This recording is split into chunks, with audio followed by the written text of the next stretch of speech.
வணக்கம், நலமா இருக்கீங்களா? போன வீடியோவில் செக்ஸ் எஜுகேஷன் அவசியமானு பார்த்தோம். பார்க்கலைன்னா லிங்க் மேலே இருக்குது. ரொம்ப அவசியமானது, முக்கியமானது, கண்டிப்பாக பாருங்கள். இந்த வீடியோவில் செக்ஸ் எஜுகேஷனில் அப்படி என்ன தான் கற்றுத் தருவாங்க அப்படிங்கிறத பற்றி கொஞ்சம் பார்க்க போகிறோம். ஏன்னா நிறைய பேர் அதெல்லாம் அவசியமா அப்படின்னு கேட்டுகிட்டே இருக்கீங்க.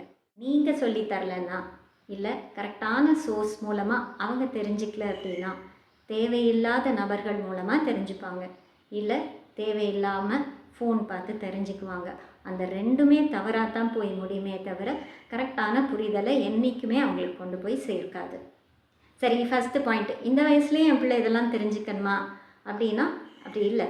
ஏஜ் அப்ராப்ரியேட் விஷயங்கள் தான் இருக்கும். ஒரு 10 வயசு குழந்தைக்கு என்ன தெரியணுமோ அதையெல்லாம் தெரியப்படுத்துவாங்க. ஸோ சேஃபாக என்னை எப்படி நான் பார்த்துக்கணும், அப்படியே எனக்கு ஏதாவது நடந்ததுன்னா நான் என்ன பண்ணணும் அப்படிங்கிற விஷயங்கள் எல்லாமே அந்த குழந்தைங்களுக்கு சொல்லி தருவாங்க. அடுத்து வேறு என்ன இருக்கும் அப்படின்னா தன்னுடைய உடல் உறுப்புகள் பற்றி, பாடி பார்ட்ஸ் பற்றி இருக்கும், பிறப்புறுப்புகள் பற்றி இருக்கும். வளர வளர பிள்ளைங்க என்னெல்லாம் மாற்றம் அவங்க உடம்புல பார்ப்பாங்க அப்படிங்கிறதும். ஏன்னா நிறையா ஹார்மோனல் சேஞ்சஸ் நடந்துகிட்டே இருக்கும். பெண்களுக்கு மாதவிடாய் மாதிரி ஆண்களுக்கு என்ன அப்படின்னு நிறைய பேருக்கு ஒரு சந்தேகம்லாம் உண்டு. ஸோ அதை பற்றிய புரிதல்லாம் கூட இருக்கும்.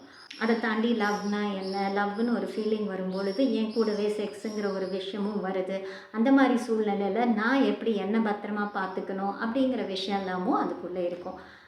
அது மட்டும் இல்லாமல் இப்போ LGBTQ, அதாவது ஆணும் பெண்ணும் நட்பை தாண்டி ஹெட்ரோசெக்ஷுவல் பிஹேவியரை தாண்டி ஹோமோசெக்ஷுவல் பிஹேவியர், ஆணும் பழகிக்கிறது, பெண்ணும் பழகிக்கிறதுன்னு வித்தியாசமாக நிறைய விஷயம் வந்துருச்சு. ஸோ அதை பற்றிய புரிதல் எல்லாமே இருக்கும் அவங்களுக்கு. ஸோ அவங்க தேவையில்லாத விஷயத்தெல்லாம் பார்த்துட்டு தன்னைத்தானே கன்ஃபியூஸ் பண்ணிக்கிறாங்க. ஸோ இதெல்லாம் ரொம்ப அவசியமானது தன்னை யார் என்று புரிஞ்சுக்கிறதுக்கு. அடுத்து செக்ஷுவலி டிரான்ஸ்மிட்டட் டிசீசஸ் பற்றியெல்லாம் கண்டிப்பாக தெரிஞ்சுப்பாங்க. ஒரு தவறான செக்ஸ் மூலமாக தனக்கு வரக்கூடிய நோய்கள் என்னெல்லாம் இருக்குது, இதில் எவ்வளவு ஆபத்து இருக்குது அப்படிங்கிற புரிதல்லாம் ஏற்படும். அடுத்து பார்த்தீங்க அப்படின்னா கல்யாணம் ஆனவங்களுக்கு ஸோ ஒரு ஆணின் தேவை என்ன, ஒரு பெண்ணின் தேவை என்ன, செக்ஸுங்கிறது ஒரு ஆஃப்டர் மேரேஜ் எவ்வளவு முக்கியமான ஒரு விஷயம் அப்படிங்கிற புரிதல் இருக்கும். கான்ட்ரசெப்ஷன்ஸ் பற்றியும் அவங்களுக்கு சொல்லித்தரப்படும். அதாவது கருத்தடை முறைகள் என்னெல்லாம் இருக்குது அப்படிங்கிறது, எப்படி பயன்படுத்தணும் அப்படிங்கிறது. ஏன்னா அந்த பேசிக்கான புரிதல் கூட இல்லாமல் நிறைய பேர் இருக்காங்க. ஸோ உங்களுடைய திருமண வாழ்க்கை நல்லாயிருக்கும், உங்களோட குழந்தைங்க சேஃபாக இருப்பாங்க. அப்படியே பிரச்சனைனாலும் நான் யார் அணுகணும், இந்த விஷயத்தை நான் எப்படி சரி பண்ணிக்கணும் அப்படிங்கிற புரிதல் கண்டிப்பாக இருக்கும்.